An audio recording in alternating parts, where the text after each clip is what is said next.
Phone rang at 2049 in the morning, and I already knew something was wrong before I answered it. You get to a certain age, and late-night calls stop meaning good news. I sat up in the dark. My wife Connie didn't stir. She's always slept deep and even, a talent I've never had. I grabbed the phone off the nightstand and walked out to the hallway so I wouldn't wake her. Is this Martin Sewell? It is. Mr. Sewell, this is Dr. Okafor calling from Mercy General in Portland. I'm sorry to contact you at this hour. A pause. We have a patient here. A young woman. She was brought in yesterday evening after a car accident on the 84. She had no identification on her. No phone. She's been unconscious since arrival, but about an hour ago she became responsive and gave us a name. Another pause. She asked for you. She said to call her father. I didn't say anything. The hallway was dark. The furnace was clicking. Sir, she said her name is Lily Sewell. I heard the words. I understood the words individually. I could not make them fit together into anything that made sense. Lily was gone. Lily had been gone for 23 years. She disappeared in October of 2001. She was 19 years old. She'd driven down from her college in Bellingham, Western Washington University, first semester of her sophomore year, to spend the weekend with us in Bend. We were living in Bend then. I was working in commercial insurance, had been for 15 years, and Connie was doing bookkeeping for a dentist's office on the west side of town. We had a house on Galveston Avenue with a big backyard and a spruce tree that Lily had hung a tire swing from when she was 12. She arrived on a Friday evening, and she seemed fine. Happy, even. She and Connie made spaghetti together, and we watched a movie after dinner. I remember she fell asleep on the couch before it ended, curled up under the blue blanket we kept draped over the armrest. I covered her feet with it before I went to bed. Saturday she was gone before either of us was up. She left a note on the kitchen counter. It said she'd gotten a call from a friend who needed help, that she was sorry she had to go early, that she'd phone us when she got back to Bellingham. She wrote, I love you guys, at the bottom and around.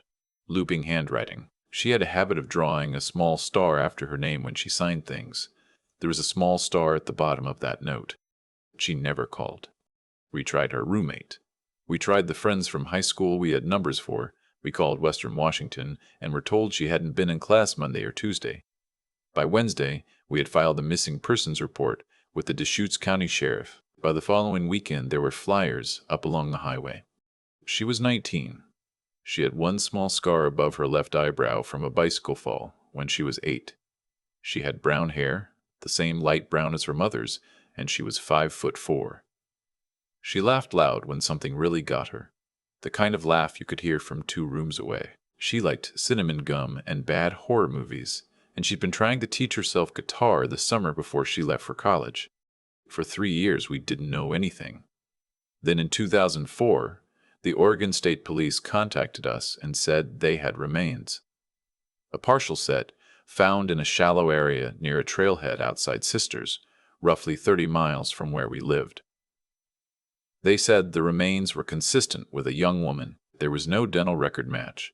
Her college records had a gap in the dental files, but there was a piece of clothing. A fleece pullover, green, with a small embroidered patch on the shoulder. University of Oregon Ducks. Lily had bought it at a thrift store in Corvallis the summer she was 16. Connie identified the pullover. She held it in both hands in that county office, and I watched her face go somewhere I'd never seen it go before. We had a small funeral. We buried an empty casket in the cemetery on the south side of Bend, her name and her years on the stone, and below that a small star that I asked to be etched there. It seemed right. I want you to understand what 23 years is. It is not an abstract number. It is driving past a cemetery on your way to the grocery store, twice a week for 2 decades. It is your wife crying in the car on a Tuesday for no reason you can name, except you can name it. You both can. It is clearing out a bedroom and not being able to finish the job for 6 years. It is her birthday in February, and neither of you bringing it up until one of you does, and then not being able to stop talking. It is a tire swing you take down and then put back up and then take down again. Connie had a rough stretch in 2009. She went to a grief counselor for a while, which helped some. I never went. I thought I was fine. I probably wasn't fine. I've come to terms with that. We stayed in Bend until 2011, then moved up to Medford when I took a job with a regional firm. Closer to the Oregon-California line, smaller town, different pace. We planted a garden in the back. I started woodworking in the garage. Nothing fancy, just shelves and small things. Something to do with my hands. Connie took up watercolor painting. You find ways to carry it. You don't stop. You just find different ways. I retired in 2019. We talked about traveling, maybe going to see Connie's sister in Savannah. We made a list of places. We hadn't gotten very far on the list. Then the phone rang at 2049 in the morning. After Dr. Okafor called, I stood in the hallway for a while without moving. The clock in the kitchen read 2053. I could hear the refrigerator humming. I went back into the bedroom and sat on my side of the bed. Connie shifted. Martin? Go back to sleep, I said. She sat up anyway. She can always read something in my voice, even in the dark, even half asleep. 29 years of marriage will do that. What happened? I told her. I said the words out loud, which was strange because saying them out loud made them real in a way they hadn't quite been yet when they were just inside my head. She didn't speak for a moment. Then she said, "We're going." I said, "Connie." She said, "We're going, Martin. Get up." Portland is about 4.5 hours from Medford. We were on the road by 3:30. Connie drove the first stretch because my hands weren't quite steady. She didn't say much, and neither did I. The interstate was empty and dark. Somewhere around Eugene, she reached over and put her hand in mine and left it there. I thought about all the reasons this could be nothing. A mistake. A woman with a similar name.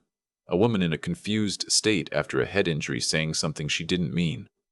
I thought about how hope is the cruelest thing when it's wrong. I'd spent 23 years getting to a place where I could breathe without thinking about it every single minute. I didn't know what it would do to either of us to go back. I thought about the pullover, the green fleece with the duck patch, and the way Connie had held it in that county office, and the look on her face. I thought about the tire swing. We pulled into Mercy General just after 8 in the morning. The parking garage smelled like concrete and exhaust. Connie took my arm, and we walked in together. Dr. Okafor met us in a small consultation room off the main hallway. He was younger than I'd expected, maybe late 30s, with careful eyes and a steady way of speaking. He explained the situation again in person. The patient had been brought in the previous evening after a single-car accident on the I-84 eastbound.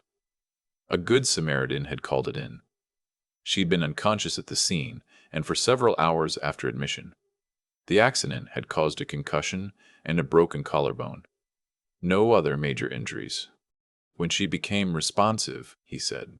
She was disoriented at first. That's normal with head trauma, but she was clear about the name and clear about wanting us to call you. She was insistent. He paused. I need to prepare you. She has no formal identification on her. We don't know yet what her circumstances have been. She may have significant gaps in her memory, or she may not. Head injuries are unpredictable. Whatever happens in that room, please try to stay calm. I said I understood. He looked at us both for a moment. She's in room 214. I'll take you up. The elevator was slow. I watched the numbers change. Connie was holding my arm with both hands.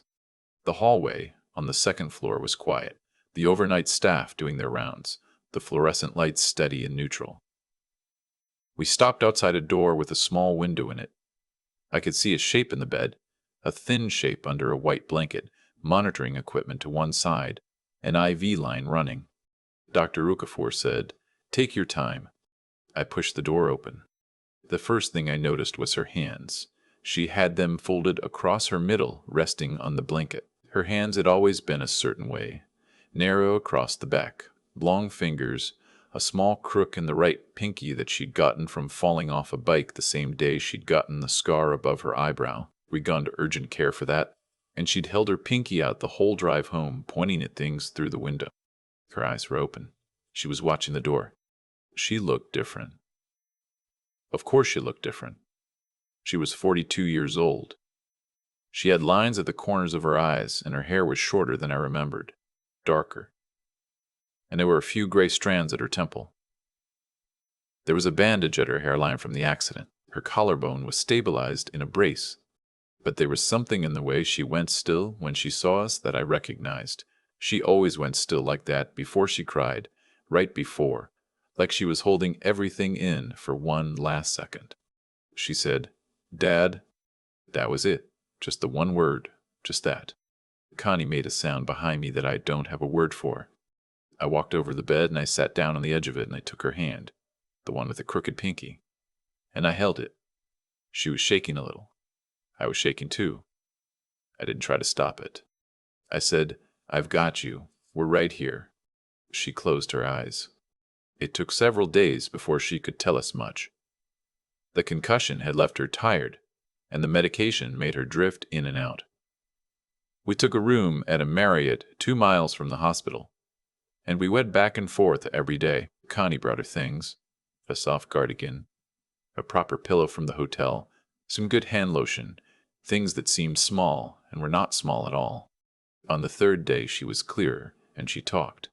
She told us she'd gotten a call the night she disappeared from a young man she'd been seeing, someone she hadn't told us about because she wasn't sure it was serious yet. His name was Kevin. He'd called her in a panic. He was in trouble, he said. He needed money, he needed to get somewhere. She said she told herself she was just going to go help him sort things out, and then come back. She drove up to meet him in the parking lot of a truck stop outside Redmond. What happened after that is more complicated and darker than I'll go into here, because some of it is hers to tell and not mine, and some of it she hasn't finished telling even to us. Kevin was involved in things she hadn't known about. She got pulled into a situation she couldn't easily get out of. They moved around, Nevada, then Arizona, then New Mexico. She said there were periods when she was frightened enough that she didn't make contact with anyone because she didn't know what it would bring down. I thought about calling, she told me. She was propped up on the pillow Connie had brought, looking out the window at the parking structure across the way. So many times, 100 times, but I didn't know how to explain it. I didn't know how to come back. I said, "You only had to show up, that's all." She looked at me. He didn't know what I'd been part of. "Lily," I said, "I don't care what you'd been part of." She turned back to the window. Outside, a pigeon was walking along a concrete ledge, doing whatever pigeons do. "I heard about the funeral," she said quietly. "Someone told me, years later." I said, "A pullover was found near a trailhead. They told us it might be." I stopped. "We didn't know. We didn't know it wasn't you." She was quiet for a long time. Then she said, "I'm sorry. I'm so sorry, Dad." I told her she didn't have to be sorry. I'm not sure she believed me.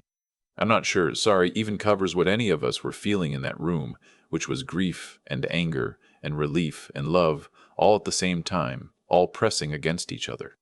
We stayed until visiting hours ended. When we left, I stood outside the hospital for a minute in the cold air and looked up at the sky. It was a clear November night. I found the Big Dipper, which I can always find, which is the only constellation I can reliably identify. I thought about the note she'd left on the kitchen counter, the small star after her name. She'd always drawn that star. On birthday cards, on school papers, on the inside cover of paperback books, even on fogged-up windows when she was a little girl, tracing it with her fingertip. This quick little 5-pointed shape, like it was her signature on the world. I don't cry easily. I didn't cry in the hospital room because I needed to be steady for her and for Connie. But standing there in the parking lot, in the cold, looking up at the Oregon sky, I cried for a while. Not the dramatic kind, just quiet, steady, the way rain falls when there's no wind. Then I went back inside because Connie was waiting in the lobby and she needed me. The identity was confirmed without any ambiguity. Her fingerprints were on file from a background check she'd done for a part-time campus job in her freshman year at Western Washington. The hospital ran them as a routine matter given her lack of ID, and they came back with her name, her date of birth, her social security number. 23 years old on paper, but 42 years old in that bed. There were practical things to sort out. Her Oregon driver's license had lapsed decades ago. There were records, documentation, phone calls with various agencies. A social worker at the hospital helped us navigate it. I'm not going to say it was simple, because it wasn't, but we got through it. The question of the remains near Sisters was a separate and difficult thing. The sheriff's office reopened the case when we notified them. The pullover, we eventually learned, had been found near the area where a different young woman had gone missing in the early 2000s, a cold case that had never been resolved. I don't know how the pullover ended up there. Billy doesn't know either. She'd lost it years before. Thought she'd left it at a laundromat. It's the kind of thing you can't fully explain and have to find a way to live alongside. The casket in the cemetery in Bend still has her name on it. We've talked about what to do about that. We haven't decided yet. Connie says she thinks we should leave it, that it represents something real. The years of grief, the not knowing.